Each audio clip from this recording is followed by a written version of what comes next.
Areas of sector and segment of a circle. तो यहाँ पे भी हम देख सकते हैं कि क्या हो रहा है। There is a sector A O B, है ना। Will start from A O B and वापस हम कहाँ पे आएंगे, ए पे आएंगे। तो हमारे पास दो radii, radius and corresponding arc के बीच में जो भी एरिया आ रहा है हम उसको सेक्टर बोलते हैं। अगर छोटा सेक्टर है तो हम उसको माइनर बोल देते हैं, लिखा हुआ है यहाँ पे आपका माइनर सेक्टर। और जो व्हाइट पोर्शन आपको दिख रहा है ये आपका मेजर सेक्टर हो जाएगा। एक और चीज यहाँ पे ध्यान देने वाली है कि अगर हमारा माइनर सेक्टर मान ले थीटा होता है, इट इज थीटा, कोई एंगल है आपके पास, तो जो मेजर सेक्टर होगा उसका जो थीटा होगा वो 360 माइनस थीटा हो जाता है। ठीक है, क्योंकि टोटल हमारे पास कितना है 360, the total angle is of 360। तो अगर ये थीटा है तो जो बचा एंगल है आपके पास वो कितना होगा, total that is 360 minus theta. Major sector minor sector आपको पता होना चाहिए।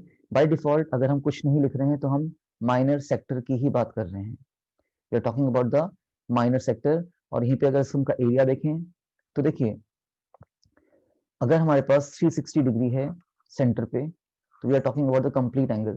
तो 360 डिग्री का एरिया कितना होगा, पाई आर स्क्वायर।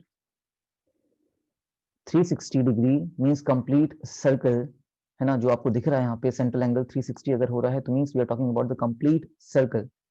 तो अगर कंप्लीट सर्कल यहाँ पे हो रहा है तो उसका एरिया कितना होगा, पाई आर स्क्वायर। तो 1 डिग्री का कितना होगा, यूनिटरी मेथड अप्लाई करेंगे यहाँ पे, that is pi are square. 360 का था, 1 का निकालना है तो अपॉन में 360, यूनिटरी मेथड। एंड हमें किसकी बात करनी है, थीटा की बात करनी है। तो थीटा डिग्री कितने का होगा, थीटा डिग्री वाले सेक्टर का एरिया कितना होगा। तो यहाँ पे थीटा से हम मल्टीप्लाई करते हैं, theta upon 360 pi are square. ये तो यूनिटरी मेथड की बात करते हैं। हम डायरेक्ट फॉर्मूले की बात करें तो area of sector is equal to theta by 360, and what is the area of circle, it is pi r square.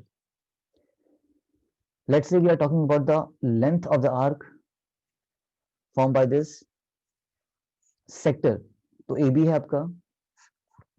Again unitary method से भी निकाल सकते हैं हम इसको, हम डायरेक्टली अभी तो फॉर्मूला लिखेंगे लेंथ ऑफ आर्क AB। और ये माइनर है बाय डिफॉल्ट, अगर हम कुछ नहीं लिख रहे हैं तो हम इसको माइनर की बात कर रहे हैं। तो ये होता है बच्चा theta upon 360 and what is the circumference. अगर पूरे सर्कल की बात करते तो कितना लेंथ होता सर्कल का, 2 पाई are. So that is the two formulas here. The first one is area of sector and the second one is length of the arc made by the corresponding sector. Let's see the segment. Segment is that region made by a chord and the corresponding arc. ठीक है, ये chord है आपके पास AB, chord और arc के बीच का जो area है that is known as the segment। और अगर हम किसकी बात कर रहे हैं, छोटे वाले सेगमेंट की बात कर रहे हैं तो हम इसको माइनर बोलते हैं और बड़े वाले को हम मेजर बोलते हैं। अगेन द सेम थिंग, ये आपका सेगमेंट जो दिख रहा है सेंटर पे कुछ एंगल थीटा बना रहा होगा। तो अगर हम इस माइनर सेगमेंट का एरिया निकालने की कोशिश करें तो कैसे आएगा, तो कुछ नहीं करना है आपको, पहले तो इस पूरे सेक्टर का एरिया निकाल दीजिए, पूरे सेक्टर का एरिया, लिख रहे हैं हम इसको एरिया ऑफ सेगमेंट।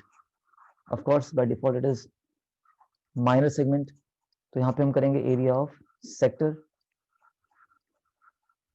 एंड उसमें से हम क्या माइनस कर देंगे, एरिया ऑफ ट्राइंगल। क्लियर, तो हमने क्या बोला, एरिया ऑफ सेक्टर निकाल लीजिए, दैट इज थीटा अपॉन 360। अभी हमने फॉर्मूला डिराइव किया था pi are square and area of triangle. If it is a right angle triangle तो हाफ कितना हो जाएगा बताइए, base into height. If it is a right angle triangle तो देखिए क्या हो रहा है यहाँ पे, ट्राइंगल की बात करें, अगर आपको दिख रहा होगा व्हाइट पोर्शन पे, हम व्हाइट पोर्शन को माइनस करना चाह रहे हैं तो ये ट्राइंगल है।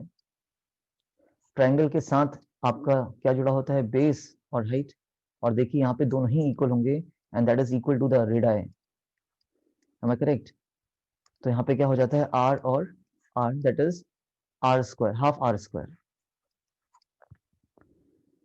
हम और थोड़ा इजी कर सकते हैं इसको, r स्क्वायर को हम कॉमन निकाल सकते हैं, तो कितना हो जाएगा theta upon 360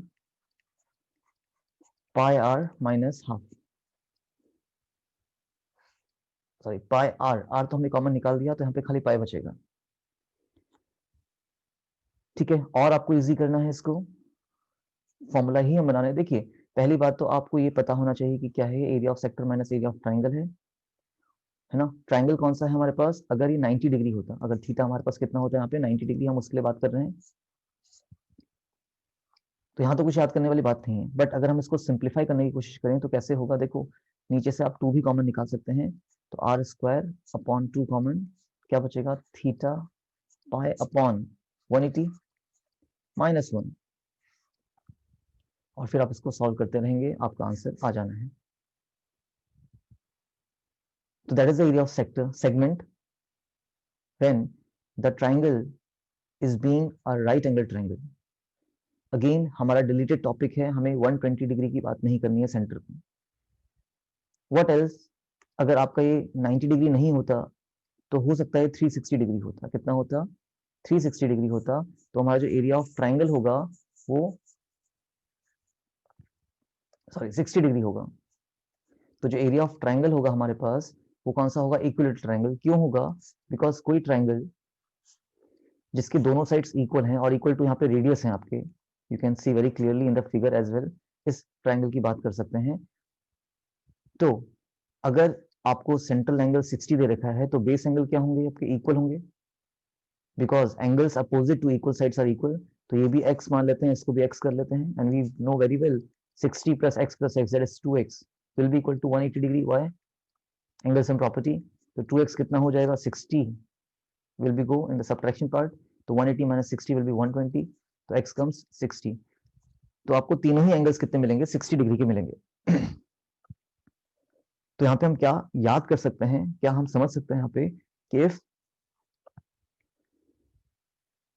in an isosceles triangle vertical angle is of 60 degree, then the triangle is your equilateral triangle.